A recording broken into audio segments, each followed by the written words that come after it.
O nosso tema de hoje é um tema muito interessante, porque ele vai abordar esse título de homem de bem.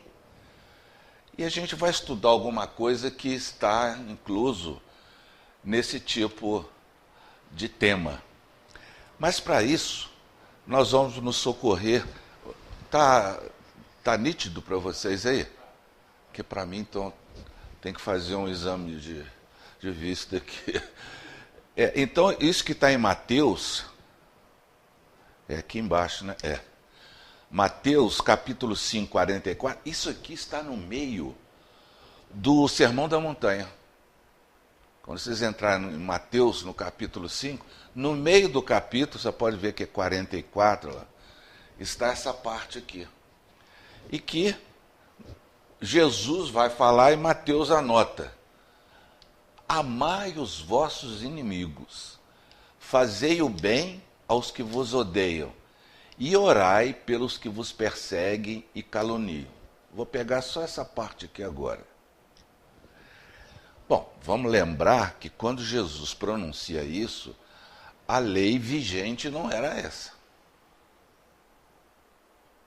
Porque ele lança uma série de situações no Sermão da Montanha, né? Se alguém lhe bater numa face, dê a outra, lembra que ele vai falando? E dentre essas ele fala assim: amai os vossos inimigos, fazei o bem às pessoas que te odeiam, e orai pelos que vos perseguem e caluniam. Quer dizer, se hoje é difícil a gente fazer isso aqui, que dirá tempos atrás? Toda a base do relacionamento entre as pessoas, as relações, sejam elas comerciais, nem tinham quase, né? Mas as relações entre o clero e etc., e entre os escravos, ela não tinha nada disso. Porque a lei vigente era ainda a lei mosaica na época do Cristo. Que a lei mosaica era 1.200 anos antes de Jesus. E de Jesus até hoje, 2019. Então, de lá para cá, nós temos 3.000 e tantos anos.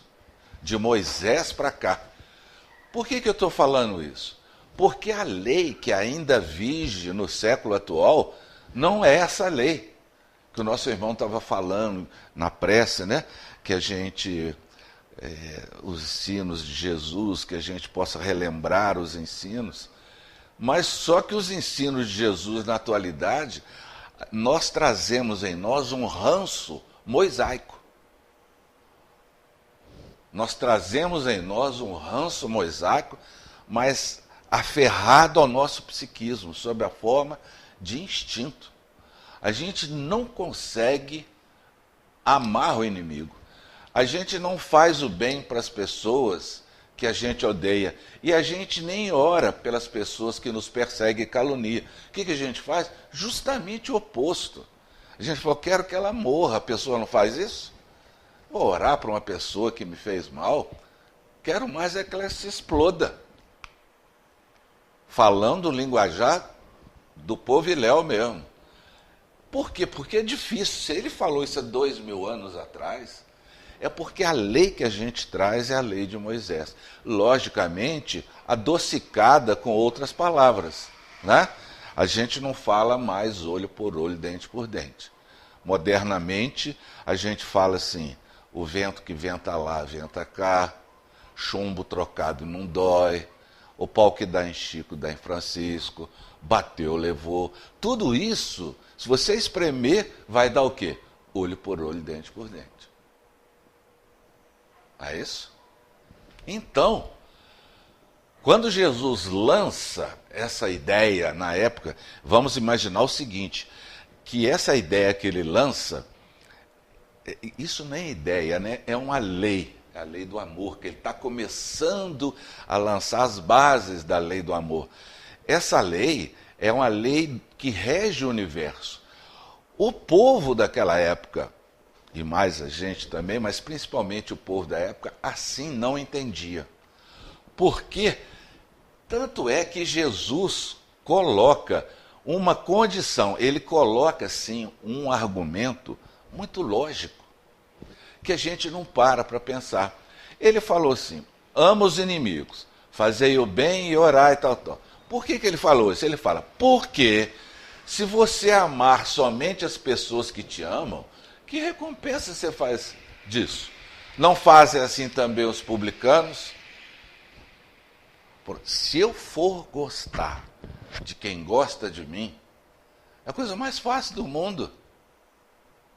Não é? Então, aí o autor da ação vai ser sempre a pessoa. Se a pessoa fizer algo que me agrada, aí eu vou gostar dela.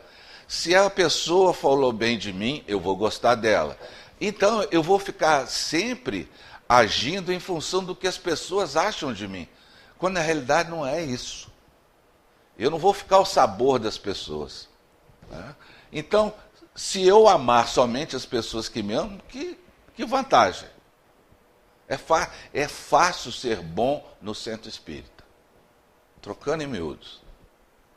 Você no centro espírita é muita paz para cá, Deus te abençoe. Oh, minha irmã, quanto tempo eu não te vejo, beijinho aqui, beijinho. Saiu ali fora, meu amigo, a Leia do Cão.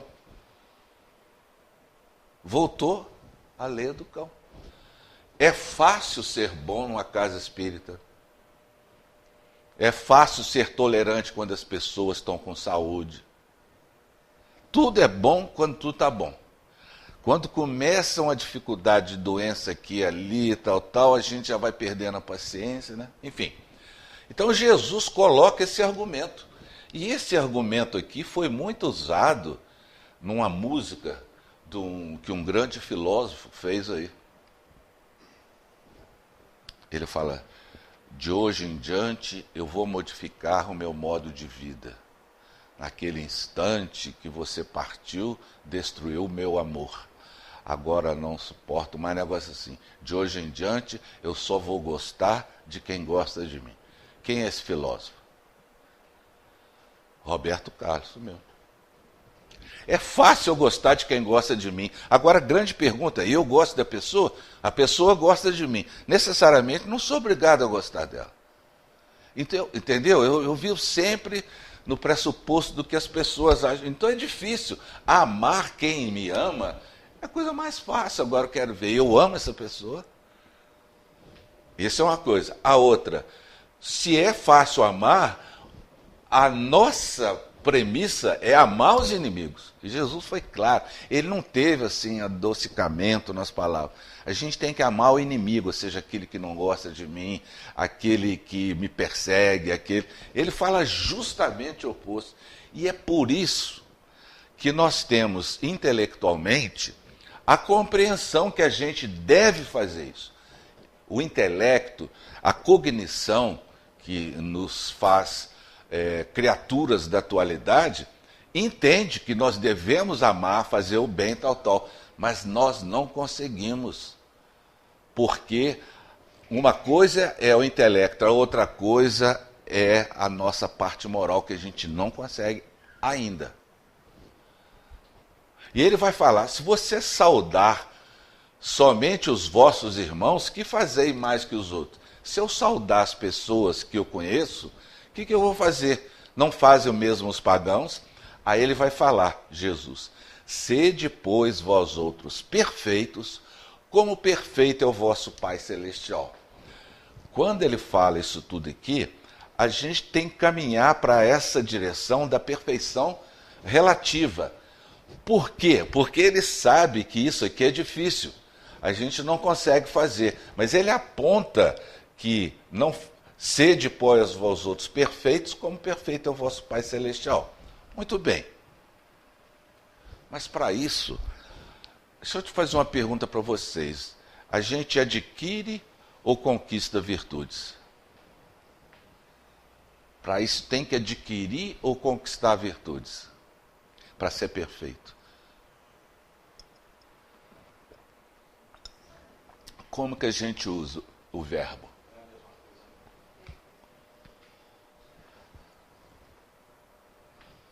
Hein? Mas é uma conquista. Adquirir é como se você pudesse adquirir pronto. Conquistar Mais ou menos nesse sentido. É muito sutil o negócio, né? Porque se fosse adquirir, eu chegava ali no Barrama e vê 250 gramas de paciência aí. E a conquista supõe o quê? Uma disposição constante do espírito que nos induz a exercer o bem e evitar o mal. É uma disposição constante, não é algo passageiro. Ah, eu quero. Não. Quando você exercita a virtude, que se a gente tiver dificuldade, vão utilizar a palavra o exercício da virtude. Se a gente tiver na conquista da virtude, toda conquista exige esforço. Ninguém conquista nada de graça. Né? Então, a virtude é uma disposição constante do espírito. Quem está falando isso aqui? Ó, Aurélio. Lógico que ele está falando do espírito em outra acepção, mas a gente pode perfeitamente aqui, ó. Disposição constante do espírito que nos induz a exercer o bem e evitar o mal. Vocês notam aqui que o espírito está com E minúsculo. Porque ele, Aurélio, assim pode fazer. Se fôssemos nós que estivéssemos escrevendo, a gente escrevia com o que aqui? É maiúsculo. Porque é o princípio inteligente já individualizado na faixa da razão, do discernimento, com livre-arbítrio e responsabilidade. Então, virtude também pode ser o conjunto de todas ou qualquer das boas qualidades morais.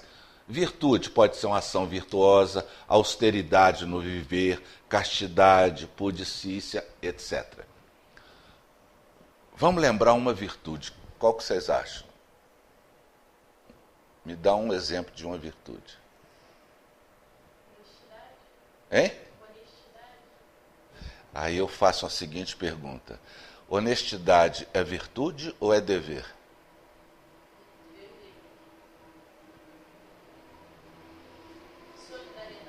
Solidariedade. Hein? Paciência. Tolerância. Hein? Amor é o somatório das virtudes, né? O amor é a soma disso tudo.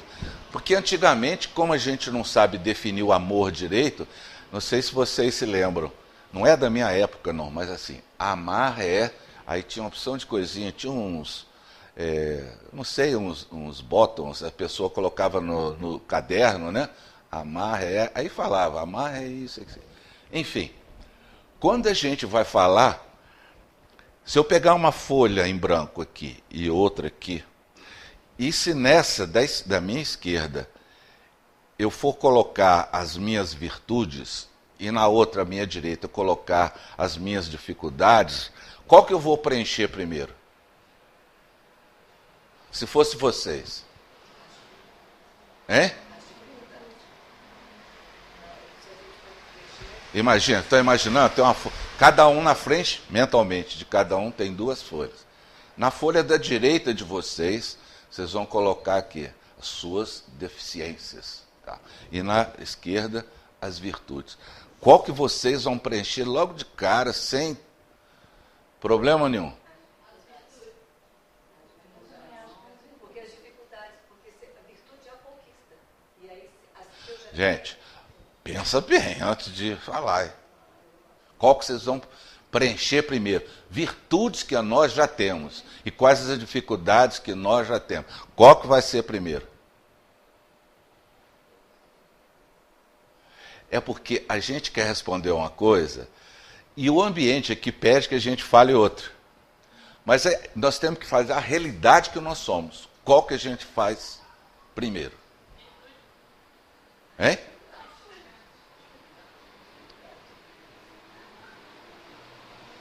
Claro que são as dificuldades. Você vai colocar que você é paciente, você é tolerante, que você é misericordioso, que você é compassivo, que você é isso. Na hora que a gente vai escrever isso, o braço treme, porque não é verdade. É a mesma coisa que ela está falando em termos de honestidade, né? Que deve ser uma norma e tal, mas muita gente não pode. Eu sou honesto. Será?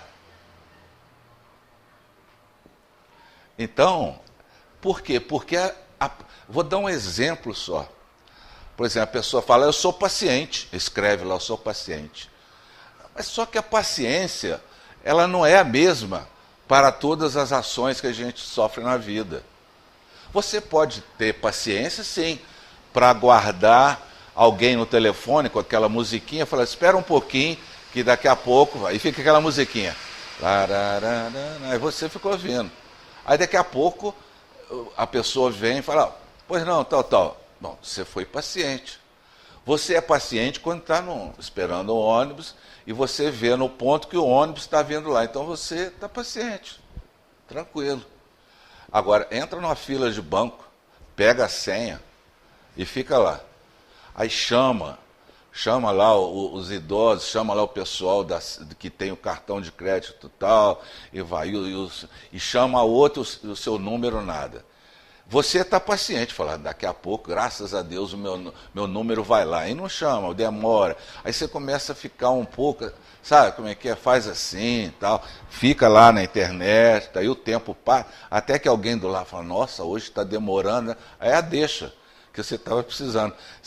Você vira para a pessoa e fala, é mesmo, hein?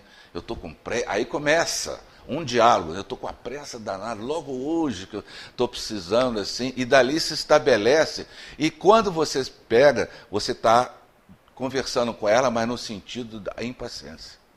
Aí a pessoa fala, esse banco é sempre assim, eu venho cá, tal, e você se deixa contaminar. Daqui a pouco, com 20 minutos de conversa, você esperando lá, você não está mais paciente. Acabou. Aí a pessoa fala assim, aí eu perdi a paciência e saí do banco. Como você pode perder algo que você não tem? A gente fala errado, eu perdi a paciência. Não. Você mostrou a sua realidade. Isso é um exemplo banal de paciência. Agora você pega a paciência, sim, de uma pessoa que tem que cuidar da mulher dele todo dia, que ela está com um problema, ela não mexe, tem que trocar o fraldão dela, ele tem que trabalhar, tem que aspirar, porque ela não consegue mais deglutir, tem que virar para não dar escara, tem que limpar, tem que fazer isso todo dia até ela morrer. Você tem paciência? Tem hora que você explode. Entendeu? Paciência é uma palavra que abrange diversas circunstâncias. Você pode ser paciente numa situação boba, mas na hora, sim, da vivência da paciência mesmo, você não consegue. Então, quando a gente fala, eu sou paciente, pode ser e pode não ser.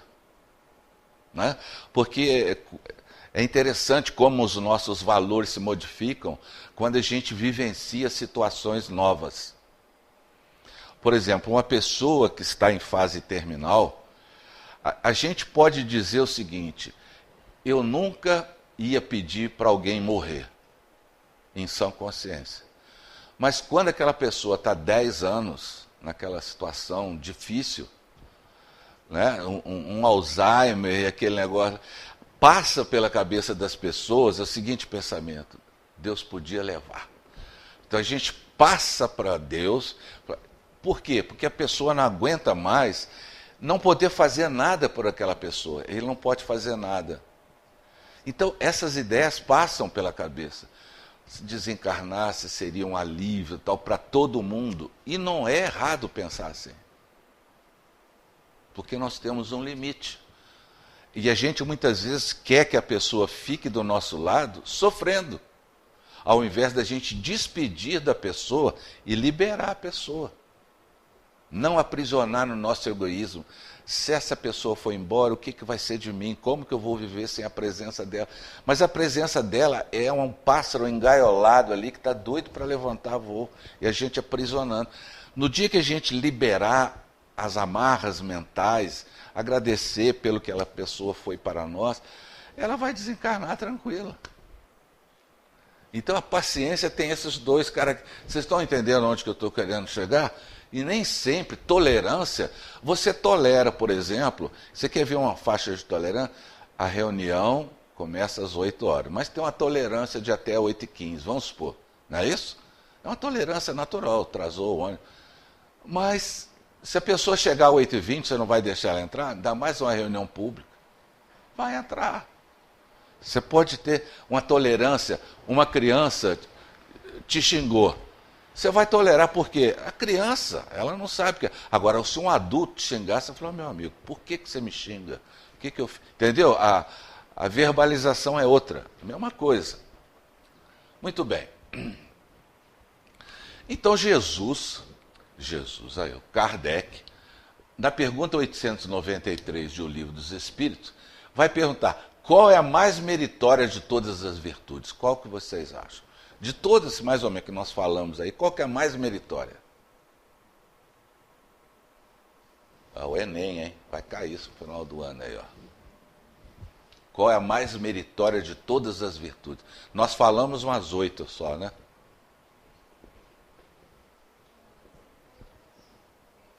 Mas qual que é a mais meritória?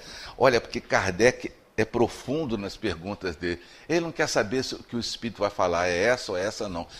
Kardec está procurando o cerne da resposta. Por isso que é bom estudar Kardec. Ele vai falar que os espíritos vão responder. Toda virtude tem seu mérito próprio, porque todas indicam progresso na senda do bem. Agora, essa aqui que é o pulo do gato. Há virtudes sempre que há resistência voluntária ao arrastamento dos maus pendores. Aqui é a chave. Os espíritos benfeitores que auxiliaram na codificação responderam isso. Toda vez que você oferece resistência de vontade própria, ou seja, voluntária, ao arrastamento dos maus pendores, você está exercitando virtudes. Todas as vezes que você fizer isso, você está exercitando virtude. Há virtudes sempre que há resistência voluntária.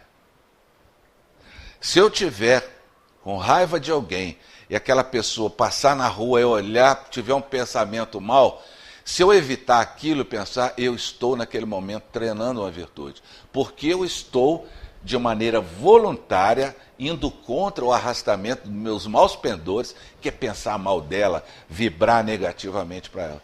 Quando eu paro e refreio isso, eu estou treinando virtude. Sempre. Sempre.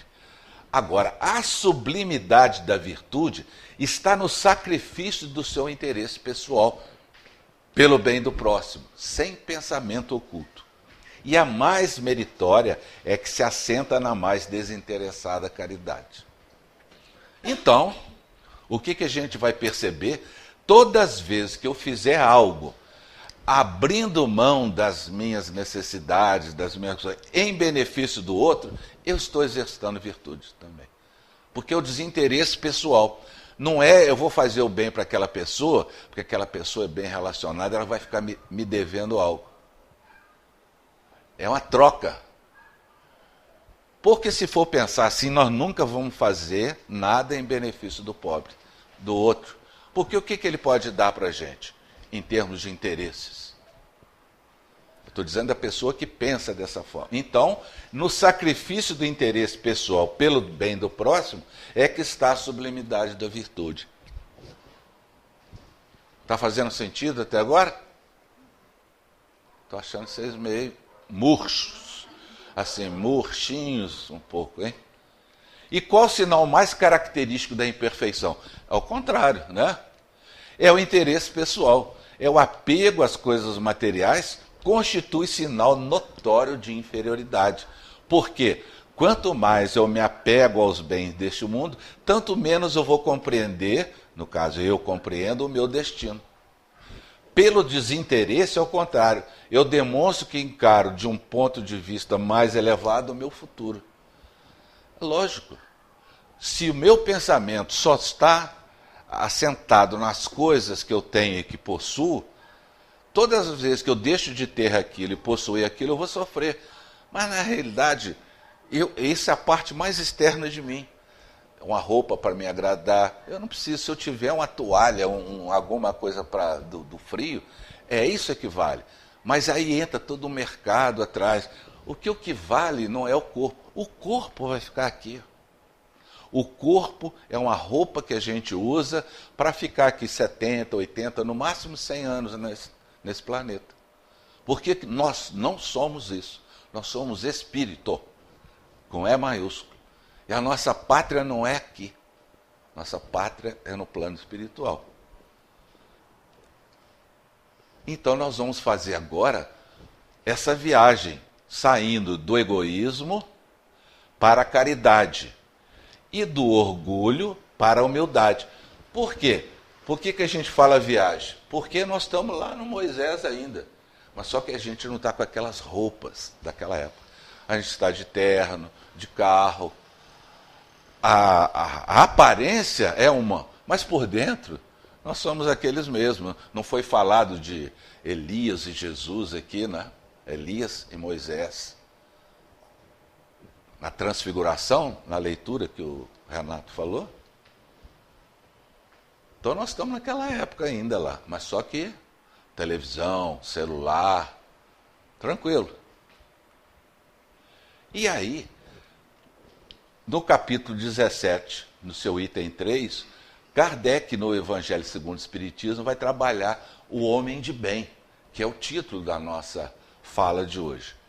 E ele vai falar, isso é uma dissertação que Kardec vai falar, que o verdadeiro homem de bem é aquele que cumpre a lei de justiça, de amor e de caridade na sua maior pureza.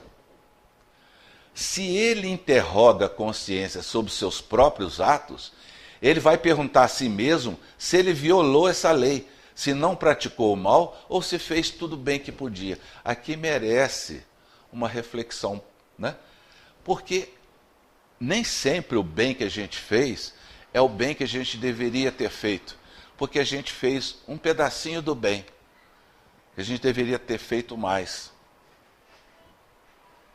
Não sei se vocês estão percebendo aqui como que é essa situação. Por quê?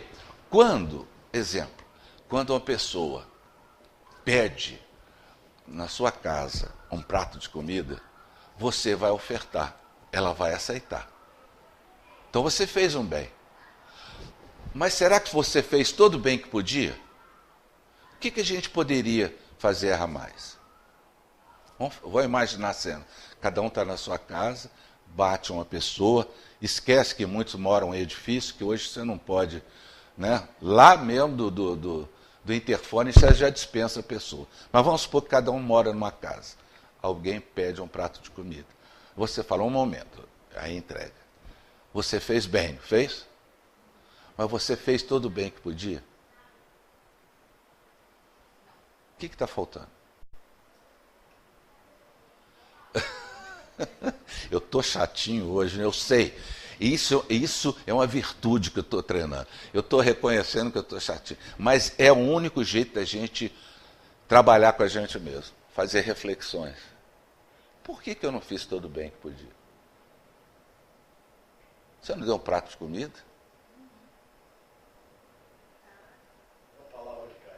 É.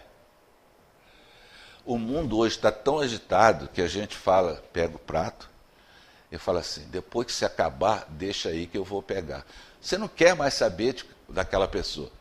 É diferente que quando você deu, aquela alimentação que ele vai receber vai servir para o corpo dele, que ele está cansado, ele está com fome, o corpo daquela pessoa que veio pedir.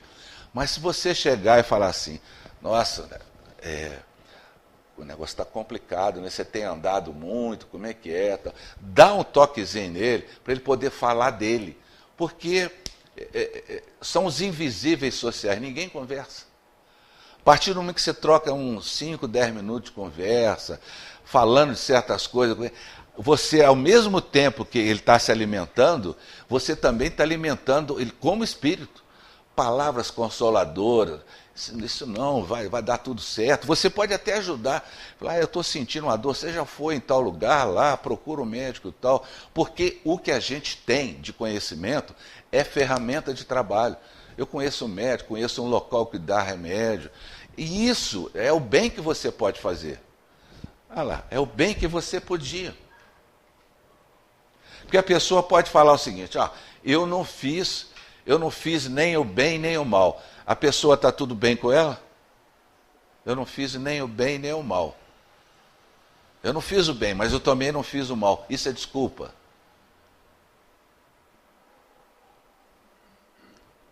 É errado. Porque o bem que você não fez é o mal que você fez. Todas as vezes que você não faz uma ação boa, você fez mal. E a gente tem que fazer o bem no limite das nossas forças, né? Então vamos lá. O homem de bem tem fé em Deus. E o nosso amigo, vamos dizer assim, o ateu. Mas ele não acredita em Deus. Hein? Ele não acredita em Deus. Hein? Então não devia constar isso aqui, né? Ele está falando isso porque quem está lendo são pessoas espíritas, mas realmente é isso aí. Não é pela sua, pelo seu rótulo que vai ser reconhecido pelas suas ações. O Papa, inclusive, fala sobre isso, né? É preferível um bom ateu do que um mau católico.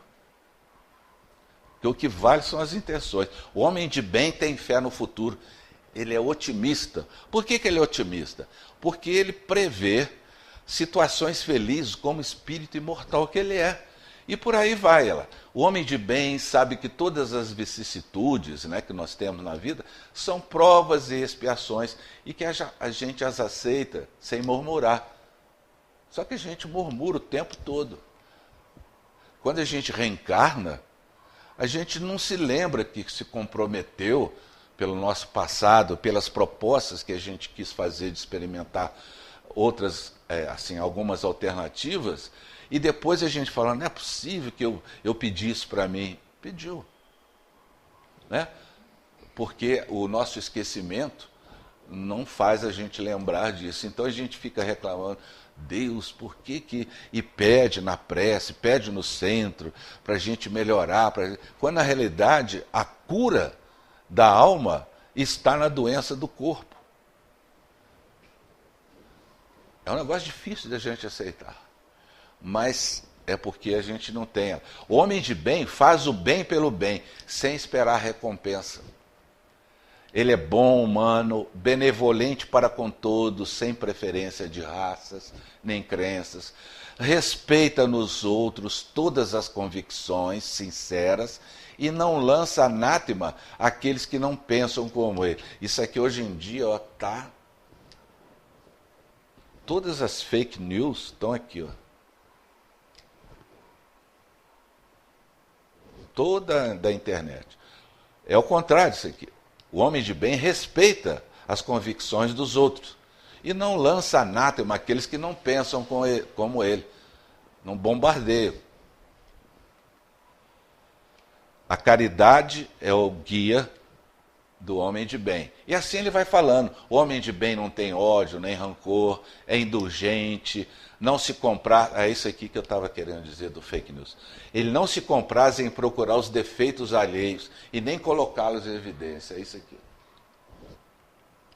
Estuda suas próprias imperfeições e trabalha sem cessar para combatê-las. Isso aqui é a definição de espírita. Reconhece o verdadeiro espírita pela sua transformação moral e pelos esforços que faz em combater suas más tendências.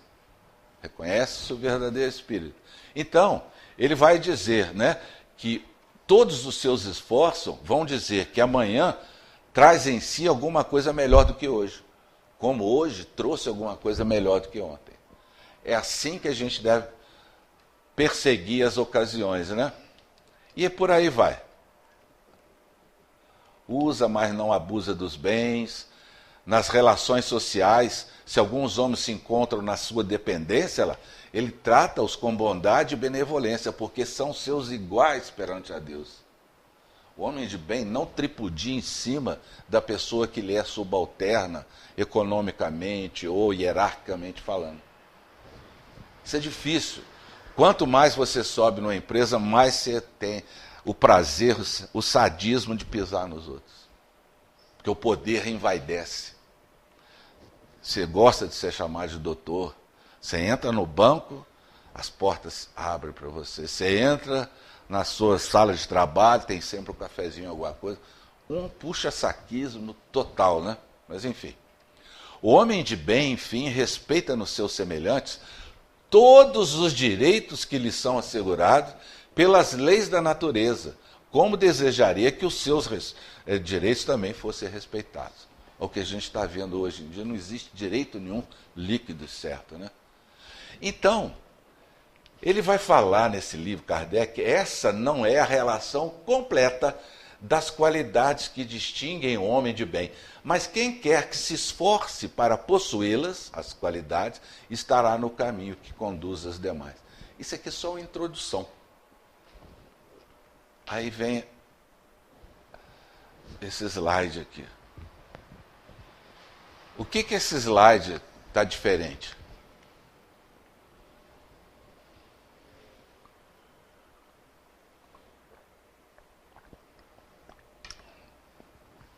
O que está diferente?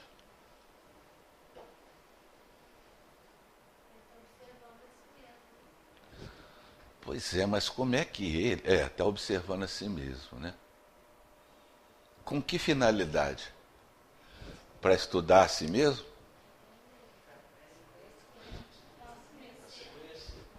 Porque o correto seria, isso aqui está aqui e isso aqui está na mão, né? Mas esse slide eu achei genial. Mas o que ele está observando? Mas para isso ele tem que fazer o quê? Hein? Sair de si. Ter um distanciamento de si. Ver a si mesmo com outro olhar. Diferente do que você é. E que a gente não permite que os outros nos vejam, porque a gente imediatamente interrompe a fala da pessoa que está conseguindo enxergar em nós algo que a gente não deseja que ele descubra. Vou dar um exemplo simples, né? Eu sempre falo a questão do dinheiro. Eu falo assim, ó, fulano é pão duro. O Renato, ó, Renato estava falando do companheiro lá, que ele não abre, né, a mão ali para tirar o dinheiro. O dinheiro, fulano é pão duro. Aí o Renato falou, ô Vitor, mas você também é pão duro. Aí eu vou falar, não, eu não sou pão duro, não. Eu sou o quê? Controlado, econômico, sou atento às minhas finanças. Eu faço uma volta aqui para não falar o português claro, que eu também sou pão duro. Porque eu trago em mim um mecanismo de defesa, de autoproteção, porque quando a pessoa toca no meu ponto sensível, eu já reajo. Então eu tenho que ter esse olhar, sair de mim para enxergar o que eu sou, o que eu sou. E como que eu vou fazer isso? Aí eu vou fazer aqui, ó. Vou lá no comentário a resposta 919, vou fazer o que o Santo Agostinho fazia.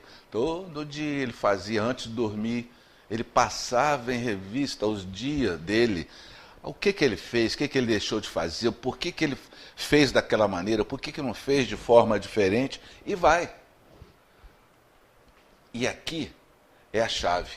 Todas as vezes que nesse conhecimento de si mesmo, e perceber que a gente errou, que a gente também é pão duro, que a gente é fofoqueiro, que a gente é invejoso, assim. Quando a gente se desnudar perante a gente mesmo, para não entrar nesse processo aqui de culpa, nem autopunição, porque nós somos espíritos em processo de aprimoramento espiritual.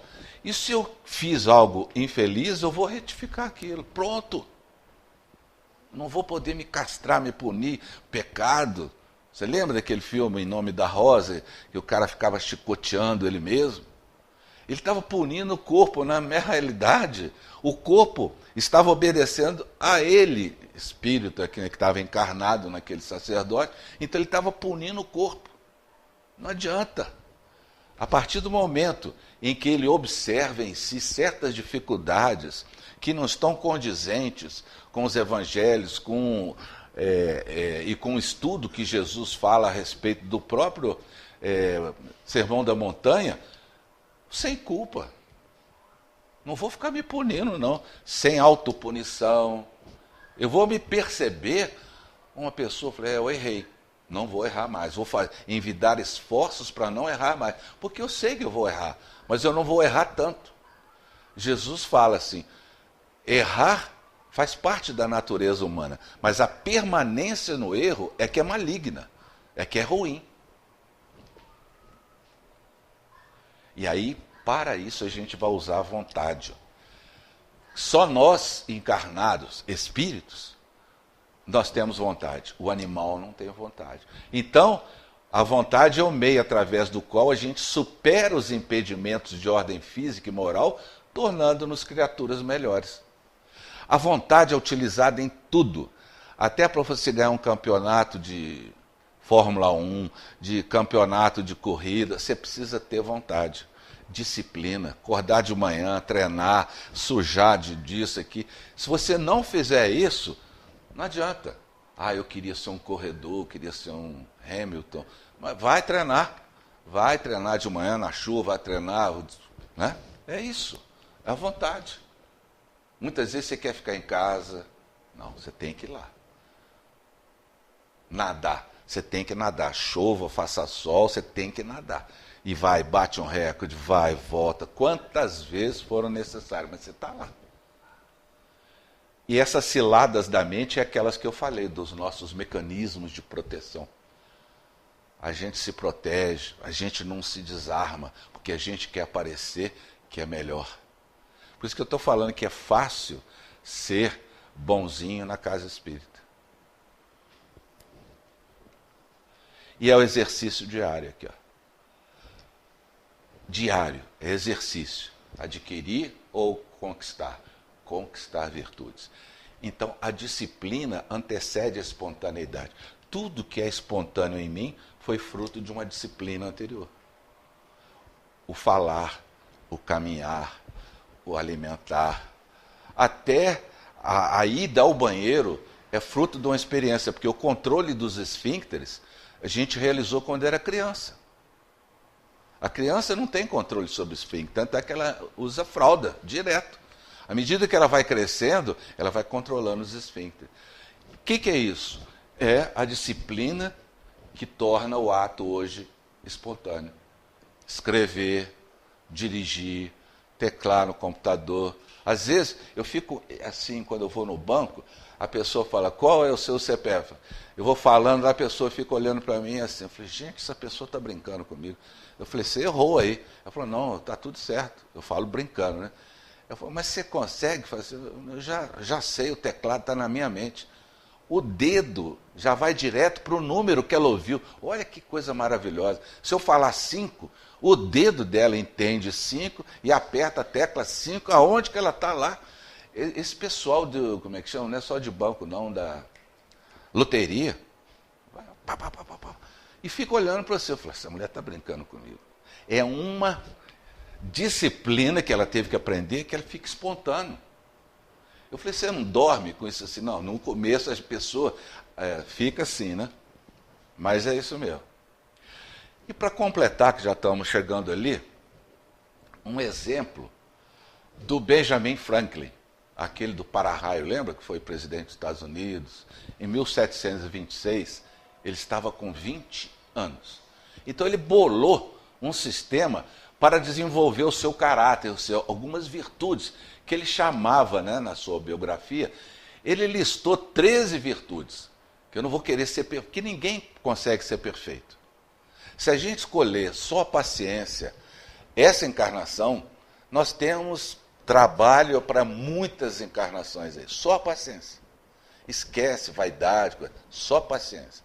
Mas ele listou 13. Mas olha só quais foram as virtudes dele. Temperança, número 1. Coma sem se empaturrar. Beba sem se elevar. Vamos lembrar, gente, que ele está em 1726. Então ele pegou 13. 1, 2, 3, 4. A segunda é silêncio. Não fale se não beneficiar outros ou a si mesmo. Evite conversações superficiais. Então ele quer, estou a utilizar o tempo. Se eu for falar alguma besteira, eu não falo. Para ele isso é virtude, e é mesmo. Então, ele está começando a trabalhar. Ordem. Faça suas coisas terem seus lugares, faça cada parte dos seus afazeres ter o seu horário. Isso aqui numa oficina mecânica é fundamental. Se você pega a chave de fenda aqui e joga lá, cada coisa tem que ter seu lugar. Igual em casa. Cada coisa, onde você guarda o copo lá, onde você guarda o talher lá, aonde que é isso? Cada casa vai saber, porque é o mesmo lugar.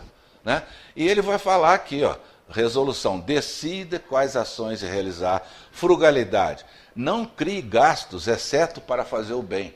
Ele está um pouquinho pão duro, tá querendo aqui, ó, não desperdice nada. Ele estava, né? Então ele vai falar sobre indústria, sinceridade, lá, não engane, pense inocentemente de forma justa e fale de acordo com isso, justiça, não prejudicar ninguém, moderação, evite extremos, tolere injúrias, limpeza, não tolere a sujeira no corpo, nas roupas ou habitação. Porque vamos lembrar, 1726 não tinha chuveiro com água quente, não. Ainda mais nos Estados Unidos. Né? Tranquilidade, não se perturbe. Castidade, não use o sexo, exceto para fins de saúde e procriação. E na 13ª, treinar a humildade, imitando Jesus e Sócrates. Então o que ele bolou? Olha só, ele pegou pedaços de cartolina, 13 pedaços, em cada uma ele colocou lá em cima a virtude que ele queria. Na última ele colocava humildade, colocava... De modo que durante uma semana ele pegava a virtude número 1 e treinava só aquela virtude. Então quando chegava na 13ª semana, ele estava nessa aqui, durante todos os 7 dias daquela semana ele treinava humildade. Só que com 13 semanas, a gente vai perceber o quê? Um ano tem 52 semanas, não é isso? É isso? Quantas semanas tem um ano? 52. Então, se eu multiplicar 4 vezes 13, vai dar 52. Então, se eu repetir 4 vezes essa situação, eu vou ter 4 vezes, eu vou treinar isso durante o ano. Certo? Isso vai cair no Enem. Vai cair no Enem. Então ele fez isso um tempão. Na primeira semana ele traz 1, 2, 3. Chegou na última, humildade. Aí na semana seguinte ele voltou para a primeira. 13ª, voltou para a primeira. Em cada ano ele repetia 4 vezes isso. Aí, e ele treinou uns 7 ou 8 anos. Pergunta. O que vocês acham que ele conseguiu? Conseguiu? É? Parte da resposta. Mas é para ver se vocês estão precisando ler com rapidez. O que vocês acham?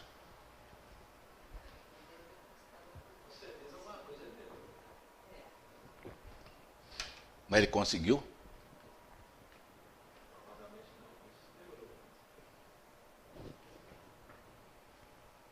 Nunca cheguei à perfeição que eu tinha sido tão ambicioso em obter. E fiquei muito aquém dela. Quer dizer, ele está fazendo uma análise sincera. Né? Mas eu era, pelo esforço, um homem melhor e mais feliz do que eu deveria ter sido se eu não tivesse tentado isso. A questão do esforço aqui, a vontade.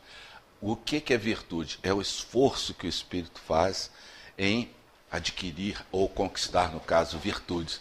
Então ele fala aqui, ó, se eu não fizesse nada, eu não estaria nessa condição.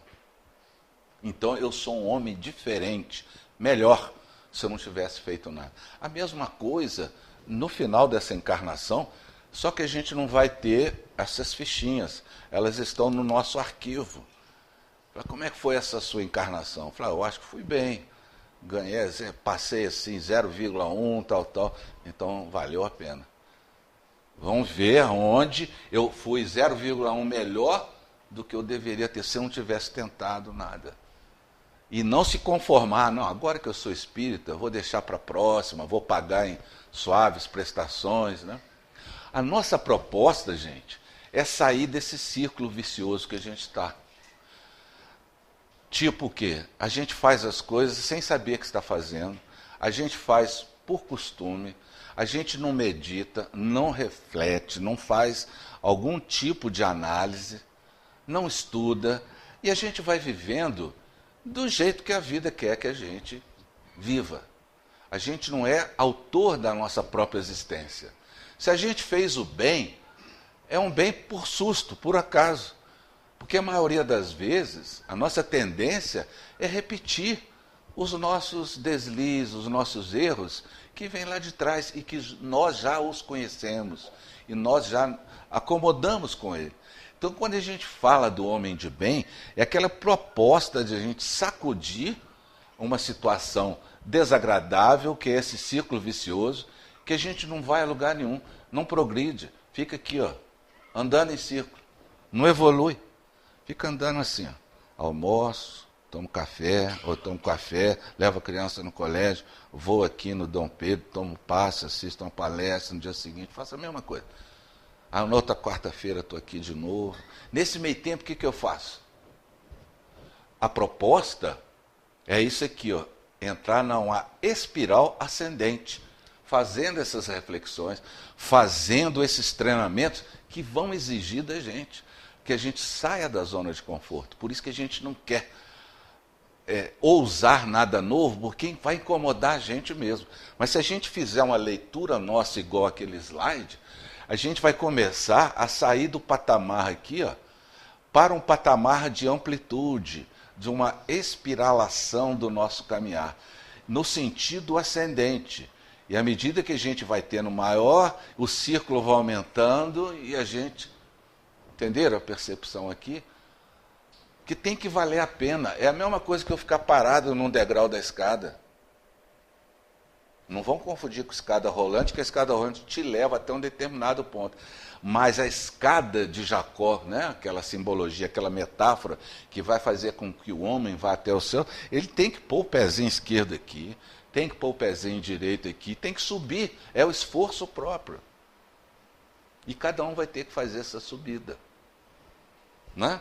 Então, por isso que a gente pegou, à medida que o homem se conhece e se exercita por melhorar-se, a força ascendente do progresso se instala na criatura, fazendo com que ele se transforme em um homem de bem. Então, o homem de bem é a metáfora, não é uma coisa acabada, porque o bem não acaba. Tem muito mais formas do bem que a gente desconhece. Mas é a metáfora de você sair de uma situação, não do mal, mas o mal como ignorância, uma parcela da nossa evolução e que a gente ignora. E caminhar para situações mais felizes. Essa é a metáfora do homem de bem. Aí sim, a gente está nessa espiral. E quando a gente vence a inércia, não há quem segure. O problema é a gente sair da inércia. Vocês já viram um homem forte, ele tenta mover o caminhão sozinho, pelo dente. Ou então ele pega, coloca aquelas correias e vai sozinho. Faz aquela... Ele fica até paralelo ao chão, tá? E quando ele começa a mover, que ele faz um esforço sobre-humano, porque tem a força de atrito dos pneus, mas quando ele consegue mover um pouquinho, venceu a inércia. Aí, é por isso que os aviões decolam devagarzinho no início, depois vai pegando velocidade, sai da inércia. Assim também, a gente tem que sair dessa inércia. E à medida que a gente vai fazendo algo, venceu a inércia. Aí é só aproveitar a velocidade e decolar. Isso vai levar tempo. Mas os motores do espírito, que é a vontade, estão em ação, turbinando o nosso voo.